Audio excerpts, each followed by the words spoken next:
ಮೋದಿಗೆ ದೊಡ್ಡ ಸಂಕಟ ಬರುತ್ತದೆ, ಕಾದು ನೋಡಿ ಅಂತ ಹೇಳಿ ಕೆಪಿಸಿಸಿ ಪದಗ್ರಹಣ ಕಾರ್ಯಕ್ರಮದಲ್ಲಿ ಖರ್ಗೆ ವಾಗ್ದಾಳಿಯನ್ನ ನಡೆಸಿದ್ದಾರೆ.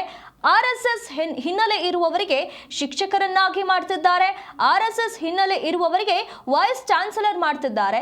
ಇಲ್ಲಿ ರಾಜಕೀಯ ಹಿಡಿತ ತಮ್ಮ ಕೈಯಲ್ಲಿ ಇರಬೇಕು ಅಂತ ಹೇಳಿ ಈ ರೀತಿಯಾಗಿ ಮಾಡ್ತಿದ್ದಾರೆ ಅಂತ ಹೇಳಿ ಖರ್ಗೆ ಅವರು ವಾಗ್ದಾಳಿಯನ್ನ ನಡೆಸಿದ್ದಾರೆ. ಸರ್ಕಾರ, ಮೋದಿ ಸರ್ಕಾರ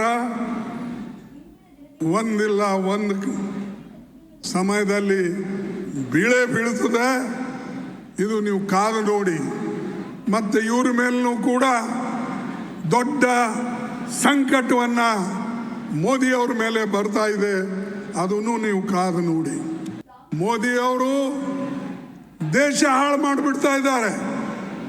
ಆ ಟ್ರಂಪು ಇಡೀ ಪ್ರಪಂಚ ಹಾಳು ಮಾಡಿಬಿಡ್ತಾ ಇದ್ದಾನೆ. ಇವನ್ ದೇಶ ಹಾಳು ಮಾಡಿದ್ರೆ ಅವ ಪ್ರಪಂಚ. ಮತ್ತು ಅವರಿಬ್ಬರು ಸೇರಿ ಮೈ ಗುಡ್ ಫ್ರೆಂಡ್ ಅಂತ ಹೇಳ್ತಾರೆ. ಅರೆ, ಇಬ್ರು good friend, you are bringing a bad name to country and our people are dying because of both of you. ಡೆಲ್ಲಿಯಲ್ಲಿ ನಾವು ಬರದೇ ಹೋದರೆ ಈ RSS BJP ಮೋದಿ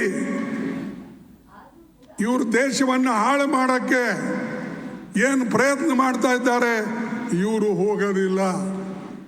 ಇವ್ರಿಗೆ ನೀವು ಮನೆಗೆ ಕಳಿಸ್ಬೇಕಾದ್ರೆ ನೀವು ಮನಸ್ಸು ಮಾಡಬೇಕು.